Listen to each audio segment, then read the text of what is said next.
बच्चों, आज हम सुनेंगे एक प्यारी सी कहानी एक छोटे से कछुए की जिसका नाम था टिम्मी, जो उड़ना चाहता था। टिम्मी एक बहुत ही छोटा प्यारा कछुआ था। वो हर दिन आसमान की तरफ देखता और उड़ते हुए पक्षियों को देखकर सोचता, काश मैं भी आसमान में उड़ पाता। वो अपनी छोटी छोटी आंखों से ऊपर देखता और चुपचाप सपना देखता रहता। टिम्मी की सबसे अच्छी दोस्त थी मिमी बंदरिया। जब उसने टिम्मी को उदास देखा तो बोली, अरे टिम्मी, उदास क्यों हो? मैं हूं ना। मिमी जल्दी से रंग बिरंगे गुब्बारे लेकर आई और एक एक करके टिम्मी के खोल पर बांधने लगी। टिम्मी थोड़ा डर भी रहा था, पर ज्यादा उत्साहित था क्योंकि उसका सपना पूरा होने वाला था। कुछ ही सेकंड्स में टिम्मी धीरे धीरे हवा में ऊपर उठने लगा। पहले जमीन से थोड़ा सा, फिर पेड़ों के बराबर, फिर और ऊपर।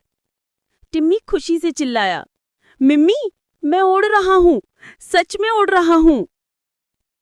लेकिन तभी पटाख, एक गुब्बारा फटा, फिर दूसरा भी, और फिर धड़ धड़ धड़ सारे गुब्बारे फट गए। टिम्मी नीचे गिरने लगा, लेकिन शुक्र था कि नीचे नरम झाड़ियां थीं।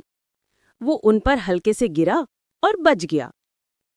टिम्मी उदास होकर एक कोने में बैठ गया। तभी वहां आया बुद्धिमान तोता पैब्लो। पैब्लो ने कहा, टिम्मी, तुम उड़ नहीं सकते, लेकिन इसका मतलब ये नहीं कि तुम खास नहीं हो।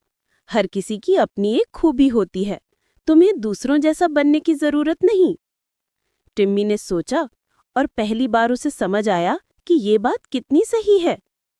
अगले ही दिन टिम्मी तालाब में गया और देखा कि वो कितनी तेजी से तैर सकता है। वो पानी में बिल्कुल तीर की तरह दौड़ता था। मिम्मी, पैब्लो और बाकी जंगल के जानवर सब उसे देखकर खुश हुए। वाह टिम्मी, तुम तो सबसे तेज तैराक हो। सबने उसकी खूब तारीफ की। टिम्मी मुस्कुराया क्योंकि उसे आखिरकार अपनी असली खूबी मिल गई थी।